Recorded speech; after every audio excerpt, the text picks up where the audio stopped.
বসিরহাট ব্লকের কচুয়ায় তুমুল উত্তেজনা। তৃণমূল সিপিআইএম হাতাহাতি ধাক্কাধাক্কি। আমাদের পাড়া আমাদের সমাধান ক্যাম্পে হাতাহাতি। ক্যাম্পের সভাপতি মনোনয়ন নিয়ে গন্ডগোল।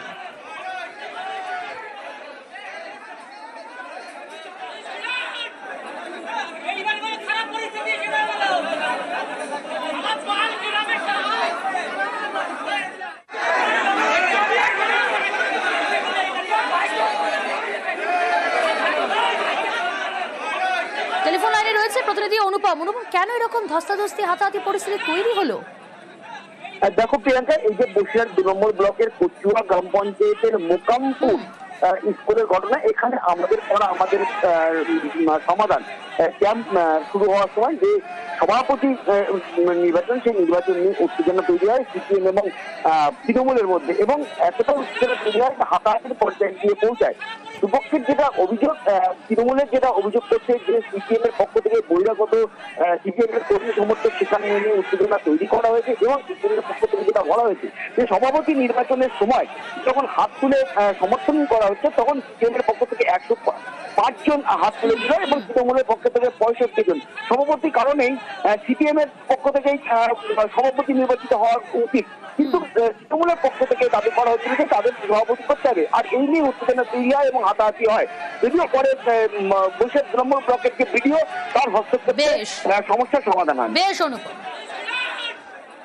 সাহেবের প্রস্তাব অনুযায়ী ভোটাভুটির মাধ্যমে সভাপতি নির্বাচনকে কেন্দ্র করে সভাপতি নির্বাচনে নিরঙ্কুশ সংখ্যাগরিষ্ঠতা পাওয়া সত্ত্বেও তৃণমূলের কিছু ব্যক্তি তারা মানতে চায়নি। ওখানে যারা হাতড়া হয়েছে, ওখানে প্রশাসনের আধিকারিকরা ছিলেন, তারা ভোটার আইডি কার্ড জমা নিয়ে এন্ট্রি করার পরে ঢুকিয়ে তারপরে সেখানে ভোটাভুটি হয়েছে। সুতরাং এই তথ্যটা একদম সম্পূর্ণ ভুয়ো একটা তথ্য দেওয়া হয়েছে। আসলে নিজেদের দুর্বলতাকে ঢাকার জন্য এই ধরনের কথাবার্তা বলা হয়েছে। ভোটাভুটি প্রক্রিয়া যখন শুরু হয়, সেই প্রক্রিয়া শুরুতে সিপিএম চক্রান্ত করে ভোটাভুটিটাকে বন্ধ করার জন্যে তারা বহিরাগত লোকজন এনে তারা ওখানে হাঁকা চেল্লা শুরু করে। কোনো ঝামেলা মারপিট কোনো কিছুই হয়নি। তারা শ্রমশ্রীতে ব্যাপক সাড়া, দুদিনেই ভালো সাড়া শ্রমশ্রী প্রকল্পে। 3000-এর বেশি আবেদন এই পোর্টালে। আবেদনের বিস্তারিত তথ্য জেলা শাসকদের কাছে পড়ে যায়। এরা রাজ্যে ফিরলে মাসে 5000 টাকা কাজের সুযোগ না পাওয়া পর্যন্ত তাদের এই প্রকল্পের সারা। আরো ডিটেল জানাবে, আরো বিস্তারিত জানবো। সোমরাজ রয়েছে আমার সঙ্গে। সোমরাজ, দেখো, তুমি জানো যে পরিযায়ী শ্রমিকদের জন্য রাজ্য সরকারের তরফে কর্মসূচি শুরু করা হয়েছে, এবং শ্রমশ্রী যে প্রকল্প যা শুরু করা হয়েছে, যা মুখ্যমন্ত্রী মমতা বন্দ্যোপাধ্যায় ঘোষণা করেছিলেন গত 2 দিন আগেই, পরিযায়ী শ্রমিকদের জন্য শ্রমশ্রী প্রকল্পের পোর্টাল চালু করে দেওয়া হয়েছে। নবান্ন সূত্রে খবর, এখনো পর্যন্ত গত 2 দিনে প্রায় 3000-এরও বেশি আবেদন জমা পড়েছে এই শ্রমশ্রী পোর্টালে, যাকে রাজ্য ইতিবাচক হিসেবেই দেখছে। এবং ইতিমধ্যেই রাজ্যের মুখ্য সচিব মনোজ পান্ত আজ বিভিন্ন জেলা শাসকদের সঙ্গে বৈঠক করেন। সেই বৈঠকে জেলা শাসকদের নির্দেশ দেওয়া হয়েছে যে শ্রম দপ্তরের কাছে যে আবেদনগুলি এসে পৌঁছাচ্ছে, সেই আবেদনগুলির প্রেক্ষিতে প্রয়োজনীয় যাতে পদক্ষেপ নেওয়া হয় জেলা শাসকদের তরফে। বিশেষ করে যে পরিযায়ী শ্রমিকরা আবেদন করছেন তাদের সঙ্গে যোগাযোগ করে যাতে প্রয়োজনীয় সুবিধা দেওয়ার ব্যবস্থা করা যায়। বিশেষ করে তুমি জানো যে পরিযায়ী শ্রমিকরা যখন এই কর্মসূচির অধীনে ফিরে আসবেন, তাদের এককালীন 5000 টাকা এবং তারপর মাসে মাসে 5000 টাকা করে দেওয়ার ঘোষণা মুখ্যমন্ত্রী মমতা বন্দ্যোপাধ্যায় করেছেন। সর্বোচ্চ 1 বছর পর্যন্ত 5000 টাকা, বা যতদিন না পর্যন্ত তিনি কাজের সুযোগ পাচ্ছেন। পাশাপাশি রাজ্য সরকারের 100 দিনের যে কর্মশ্রী প্রকল্প, সেই কর্মশ্রী প্রকল্পেও তাদের কাজের সুবিধা দেওয়ার নির্দেশ দেওয়া হয়েছে। মূলত এই শ্রমশ্রী যে প্রকল্প, সেই প্রকল্পেই 2 দিনেই ভালো সাড়া পাওয়ায় যথেষ্টই গোটা প্রকল্পটিকে ইতিবাচক হিসেবেই দেখছে রাজ্য এবং জেলা শাসকদের। আর এই নিয়ে আজ মুখ্য সচিব বৈঠক করেন, সেই বৈঠকে প্রয়োজনীয় পদক্ষেপের নির্দেশ দেওয়া হয়েছে। বেশ। বাংলার মন পেতে বাঙালি আবেগের শান। বর্ধমানের সভা থেকে মমতা বন্দ্যোপাধ্যায়ের সুর সপ্তমে। বাংলার সংস্কৃতিকে যতই হিংসা করো, কিচ্ছু লাভ নেই। ভাষা সন্ত্রাস মানব না, বাংলার অসম্মান মানব না, বাংলার অপমান মানব না। 26শে বিধানসভা ভোট, বাংলার মন পেতে ফের বাঙালি আবেগের শান। মঙ্গলবার বর্ধমানের সভা থেকে মমতা বন্দ্যোপাধ্যায়ের মুখে বাঙালি জাত্যাভিমানের কথা। আমি টাকা চাই না, আমি আত্মসম্মান চাই। বাংলা মায়ের সম্মানে আঘাত করলে আমার গায়ে আঘাত লাগে। এটা আমার মাটির শক্তি, এটা আমার মায়ের শক্তি, এটা আমার বাংলার সংস্কৃতি, এটা আমার বাংলার মেধা, এটা আমার বাংলার সম্প্রীতি। কিন্তু মনে রাখবেন, আমাকে ভয় দেখিয়ে কিছু করা যাবে না। সম্প্রতি বঙ্গ সফরে এসে বাঙালির আবেগকে ছোঁয়ার চেষ্টা করেন প্রধানমন্ত্রী নরেন্দ্র মোদী। বড়রা আমার প্রণাম নেবেন, ছোটরা ভালোবাসা। জয় মা কালী, জয় মা দুর্গা। এদিন নাম না করে পাল্টা সুর চড়ান মমতা বন্দ্যোপাধ্যায়। আগে বলতে মমতা জি তো দুর্গা পূজা করনে নেই দেতা, এখন দেখছে কোনো লাভ নেই, এখন আবার বলছে জয় মা দুর্গা। কারণ ভোট আসছে, ভোট পাখি। ওদের ধর্ম একটাই, মন গড়া হিন্দু ধর্ম ওদের একটাই, ওরা নিজেরা তৈরি করেছে একটা, সেটাকে সবার উপর চাপিয়ে দেবে। বাংলা তার নিজস্বতায় সমৃদ্ধ এগিয়ে যাবে। আমি এটা এক্সপেক্ট করি না প্রাইম মিনিস্টারের কাছ থেকে।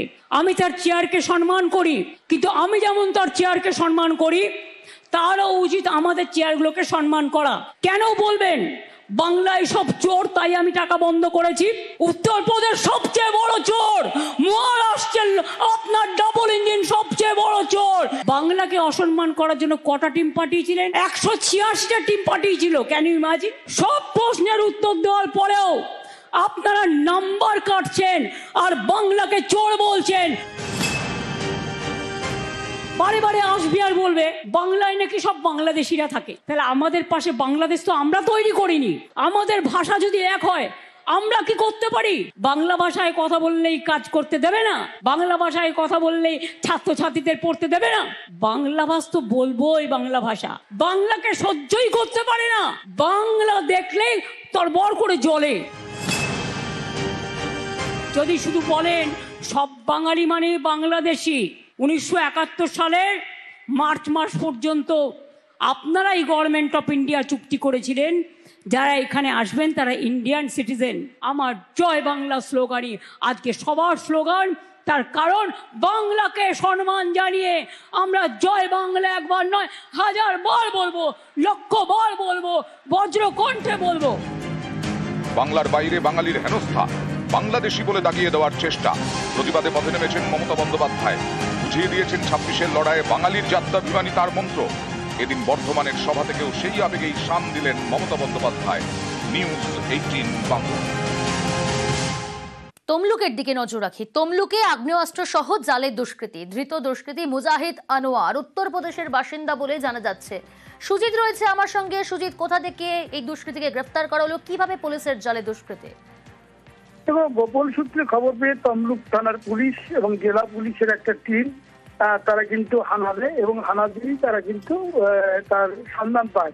এবং যেটা জানা গেছে একেবারে তমলুক শহরেই একজনের বাড়িতেই ছিল এবং 9mm পিস্তল, কার্তুজ সবকিছু উদ্ধার হয়েছে। পুলিশ এই অভিযান চালিয়েছে গোপন সূত্রে খবর পেয়ে প্রিয়াঙ্কা, এবং শেষমেশ এই যে খবর সেটা যে ঠিক ছিল সেটা তারপরেই বোঝা গেছে। উত্তরপ্রদেশে বাসিন্দা ওই দুষ্কৃতীকে পিস্তল সমেত গ্রেফতার করেছে। 9mm পিস্তল, 2টি ম্যাগাজিন, 12 রাউন্ড গুলি এগুলোই ছিল। এবং তার যে 9 নম্বর ওয়ার্ডে যেখানে বাসিন্দা যে বাড়িতে সেখানেই যে তাকেও জিজ্ঞাসাবাদ করছে পুলিশ এবং সেখানেই ভাড়া নিয়ে থাকতো মুজাহিদ। এবং তার কথাবার্তা পুলিশের সন্দেহজনক লাগায় তাকে তল্লাশিও চালায়। ওর দেখা যায় 9mm পিস্তল এবং ম্যাগাজিন, 12 রাউন্ড গুলি উদ্ধার হয়েছে। বুধবার মানে আজকে তাকে তোলা হয় তমলুক আদালতে। পুলিশ রিমান্ডে নিয়ে তার জিজ্ঞাসাবাদ করে আরো কিছু জানার চেষ্টা হচ্ছে।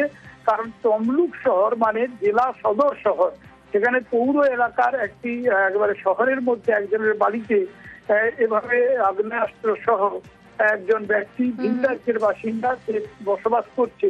কেন করছে, তার কি উদ্দেশ্য ছিল, কি কি কাজে ব্যবহার করেছে নিজেকে, সেসবের খোঁজ খবর নেওয়া হচ্ছে। বেশ। এই পদম বসন্তে একজন থাকছেন যার এগেনস্টে কয়েকটা কেস আছে, ঠিক আছে, এরকম একটা ইনফরমেশন পাওয়া গেছিল। তারপরে আমরা একটু ফার্দার ভেরিফাই করার পর আমরা রেড করে কাছ থেকে একটা 9mm পিস্তল এবং 6টা লাইভ রাউন্ড পাওয়া গেছে, সেটা আমরা সিজ করেছি। সিজ করার পর ওনাকে অ্যারেস্ট করা হয়েছে।